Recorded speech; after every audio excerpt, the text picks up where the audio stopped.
Hey there, Becca here from Inside the Square. In this tutorial, I'm going to walk you through the step-by-step process that I use to create a split layout cover page in Squarespace 7.1. Now, cover pages were a great feature available in an older version of Squarespace known as Squarespace 7. Cover pages don't have main navigation, they don't have a header, and they don't have a footer. They just contain content for a standalone page. Now, that is no longer an option in the main menu of Squarespace 7.1, but with a little bit of clever code, we can create our own. So what we're going to do today is we're going to create a blank page in the not linked section of our site. We're going to add our content to that page, and then we're going to add a little bit of custom CSS to the page header code injection to turn that page into a cover page. The codes I'm using today are listed in the description beneath the video, but I'd love to show you exactly how they work so you understand how to make it perfect for your own website. Let's go ahead and hop into my demo site and get started with this one. So here we are in my demo site, and I'm going to navigate to my pages section, and in this not linked section of my site, I'm going to click this plus sign and create a blank page. We're putting this in the not linked section so it won't show up in the navigation on other pages as well, okay? So you can call it whatever you like. Let's just go with cover page. I'll hit enter and we'll go ahead and select the edit option on the top left-hand side. So we'll click the blue plus sign and just add a blank section. Now this is the cool part about making your own cover page. You can add anything you want. So you can add text to it like that right there, or let's say you want to add a form. Totally possible, just click the form option. Any type of content block that you want to put on a cover page, you absolutely can. Now the next thing we're going to do is we're actually going to add a background image to this section, and that is going to take up one half of the screen for this split layout option that we're going for. So I'm going to click on this edit icon here right on the top right hand side and navigate to the background tab. Now you can just drag and drop an image here if you have one already ready to rock, or you can select search images and just grab something from Unsplash, like that's what I'm going to do. And as soon as that image loads, you'll be good to go. So the next thing we're going to do is we're going to add the code that will remove the header and the footer of this page and scoot the image to the left and the content to the right, okay? So I'm going to click out of here, and on the top right hand side, you see that gear icon? That's what we're going to click on to access our page settings menu. Now under the advanced tab, we have page header code injection.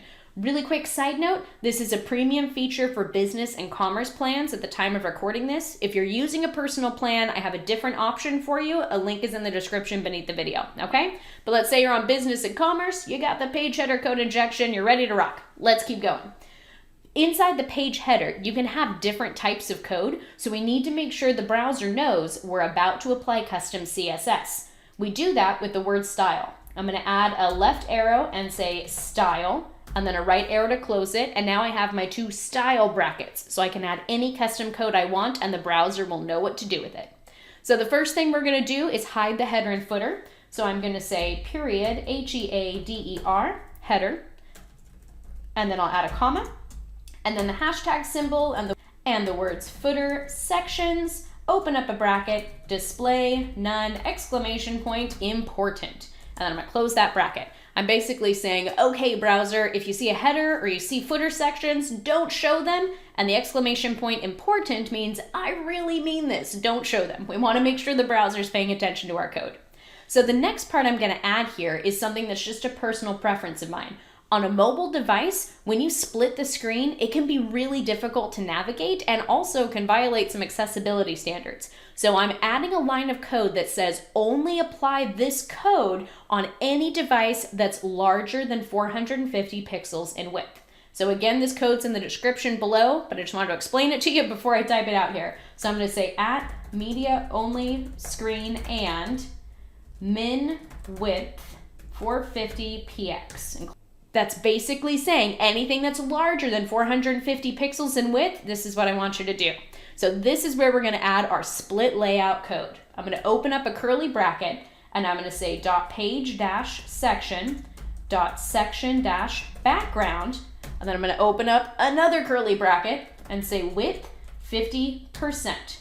Close that bracket, and we've got one more thing to add. What we just did was said, okay, you see this background image? Only let it take up half of the page. So the next thing we need to do is tell it to do the same thing with the content, but also to scoot that content to the other side. So I'm going to say .page-section section.content-wrapper, open up a bracket and say width 50%, and then I'm going to say margin left 50% exclamation point important. Now I'm going to close that bracket for my content wrapper, and then I'm going to add one more curly bracket to close that mobile media query. Okay, so I know that was a lot of code, but again, it's in the description below. Just remember to add those style brackets around it so the page header understands this is a style code. So we're going to select save, and you'll notice nothing has happened because we haven't reloaded the page header. We need to select save at the top left-hand side, and now the browser's going to reload everything, and check it out. We've got an image on the left, content on the right, and the header and footer of our site is nowhere to be found. But if you click the mobile view, we have the content on top of the background, and again, the header and footer are nowhere to be found. So that was it for this quick tutorial on how to create a split layout cover page in Squarespace 7.1. I hope you learned something awesome. If you want to learn more about Squarespace 7.1 and you're brand new to it, check out my free training, insidethesquare.co/training. Thank you so much for watching, and most importantly, have fun with your Squarespace website. Bye for now. If you like this tutorial, you'll love my CSS cheat sheet. With over 30 pages of pro tips and code snippets specific for Squarespace, you can customize your site way beyond your design menu. Download your copy today at insidethesquare.co/CSS. That's insidethesquare.co/CSS.